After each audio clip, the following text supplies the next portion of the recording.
God is going to put this video on your timeline right before you become extremely successful.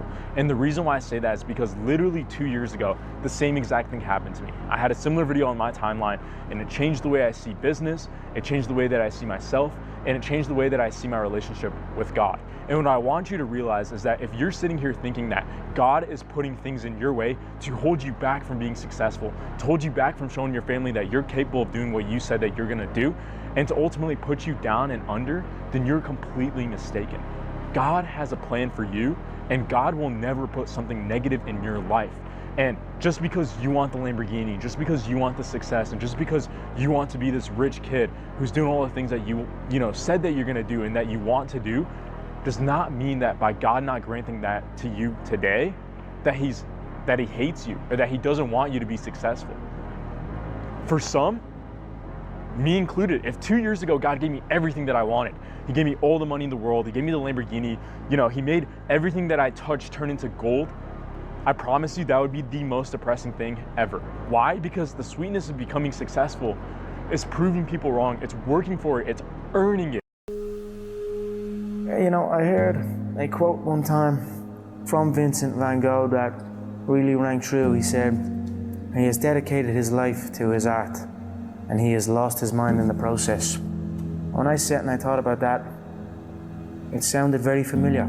I have given every single thing, every ounce of my life to this craft, to perfecting my craft, and I continue to do so.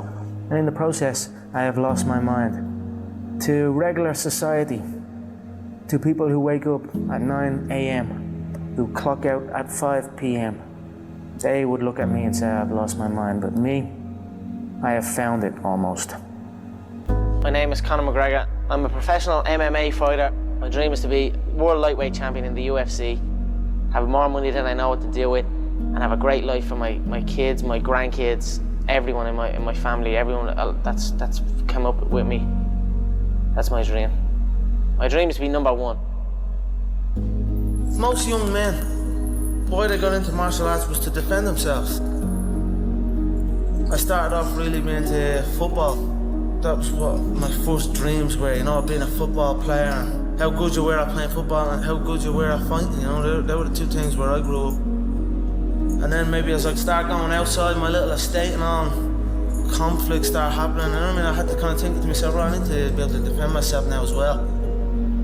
Not even to get back at anyone around, just to kind of be like, alright, this guy knows what he's at, just leave him alone. No, that's it, I don't know why I'm doing it other than that really. Now I'm obsessed. Da Vinci famously said, to develop a complete mind, study the science of art, study the art of science. Learn how to see. Realize that everything connects to everything else. What does this mean? This means that he understood that he could study art in a scientific way, and he could study science in an artistic way, and that what he was told reality wasn't the way that it was. Maybe we perceive reality by the constructs that we've been given and not for what reality actually is. If you want to develop a complete mind, you need to develop multiple aspects of your life. That's why the same thing with your mastermind. You went and you developed a more complete mind because you learn from people, from aspects that you'd never even recognize were reality. Learn how to see, realize that everything connects to everything else. Mm-hmm. So how you do fitness is how you do business. How you take care of your girl is how you're going to take care of your customers. How you're honest with yourself is how you're going to be honest with others. Everything connects to everything else. All the great teachers, all down through history, have all agreed on we become what we think about. Dr. Maxwell Maltz discovered the self-image concept as we know it today. In 1960, he was a plastic surgeon. And he realized he was operating on people. He may remove a nasty scar from their face. And he noticed sometimes when he removed the scar or maybe did a nose job on them or something, there was a great psychological change took place in the person. Where they may have been introverted, they started to become very gregarious and outgoing. And he postulated that there must be two images that we have, an exterior image, and we also have an inner self-image. And he started to study this, and he wrote a magnificent book on it called Psycho-Cybernetics. And he explains how every one of us has an image in our mind of ourself, and it's called a self-image. Too many people don't know much about themselves, and so they don't have a very good image of themselves. And you'll often notice that people will shy away from you. They won't look you in the eye. They'll look down or look up. They'll never try to do anything of any great consequence because they don't think they can. They have a poor self-image.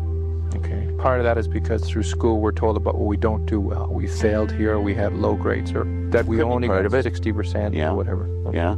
I think that, but yes, if we're told we're not very good, you're just like you're dead, you know, you're a bum, you're never going to do well, you didn't go to school, you can't win. Okay. Oh, that's all false. We can do anything, and we should be encouraging a child. Give them a pat on the back rather than a kick. The sweetness of life is seeing things for face value and understanding the situation I'm in today is not the situation I have to be in tomorrow. And God loves you by showing you that. And if you take this video to heart and you actually implement off of what I'm telling you to do, then you will see major, major success.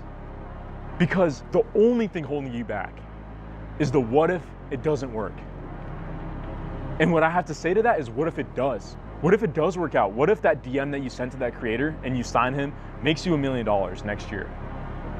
What if that idea to trade, what if that, whatever your idea is, whatever you've been watching YouTube videos on and watching Instagram motivational videos on and like scrolling through TikTok, getting inspired by, whatever that is, what if it does work out? What if you woke up fucking tomorrow and said, I will start? And you didn't think about what could go wrong. You didn't think about what if this fails. You didn't think about I'm scared to be too successful and limiting the potential that God has set out for you because today is hard. What if you just broke that process that you've been, and that cycle that you've been going through? What can we do? Members of our viewing audience right now, that most of us walk around with some degree of self-image. Is that fair to say? We all have a self-image. Okay. Would you say most of us have a negative self-image to some degree? Well, let's say we can all improve our self-image. Okay. I don't care how good your image is, you can improve it. Okay. How can we improve it? If a person would sit down and let their body relax, totally relax, Okay. and then start to visualize in their mind, see themselves the way they want to see themselves. See how you'd like to live your life. See yourself living it that way. Now understand that that's a picture in your mind. When you pick up a book, the book is nothing but a picture that an author has painted in words. Van Gogh, the great artist, was asked one time how he did such beautiful work. He said, I dream my painting, and then I paint my dream. They get the picture in the mind, and then paint it on the wall or on the canvas.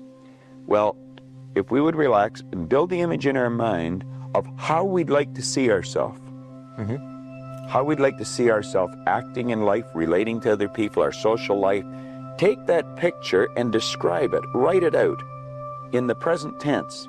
I am so happy now that I see myself, and write it out. Now, a lot of people will laugh at this and say, that doesn't make any sense.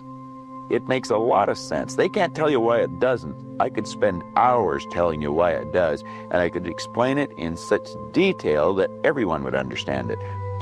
But write out a description of how you'd like to see yourself. Start to read it, and read it, and read it, and read it every day. Carry it around and keep reading it. The one point that all the great teachers, all down through history, have all agreed on, they've been in complete unanimous agreement on it, we become what we think about. Now, it may be fantasy at first, it might even appear to us as being a lie. But if you read it often enough, you'll start to believe it. And when William James said, believe and your belief will create the fact, you will see the person's personality change. I watch people in the seminars, personality change right in front of my eyes. And all they're doing is starting to see themselves different. They're starting to think different thoughts. I can't explain why I shine and no one else shines. I think everybody shines in different things. And a lot of things I can't do. I can't play basketball like every other black person in America. But I can act. I know how to go to that true spot in myself because I'm there every day. I can be me. I can be whoever because I'm true to me. I can go to neutral easily. A lot of people, black, white, Mexican, young or old, fat or skinny, have a problem being true to themselves. They have a problem looking in the mirror and looking directly into their own souls. The reason I sell 6 million records, the reason I can go to jail and come out without a scratch, the reason I can walk around, the reason I am who I am today is because I can look directly into my face and find my soul. It's there. It's not sold. I didn't sell it. It's still within me. I still feel it. My heart is still connected to my body. So I could, any character, I'm going to bring that intensity, that truth, and that honesty to it because I have to repay for that blessing from Black Jesus, from God. I have to pay for that by shining. If he give you the voltage and you waste it, that's the curse. He gave me the voltage, I'm a shine. It's not mine, it's from God, it's God. Not that it's so special that nobody got it, but all of our gifts and blessings and our strengths and our weaknesses come from God. Come from Black Jesus or whoever comes from within you, you know what I mean? So it's not really tricky. Everybody can do it if they just can go to that spot. I guess all the things that happened to me in my life allow me to go there easily.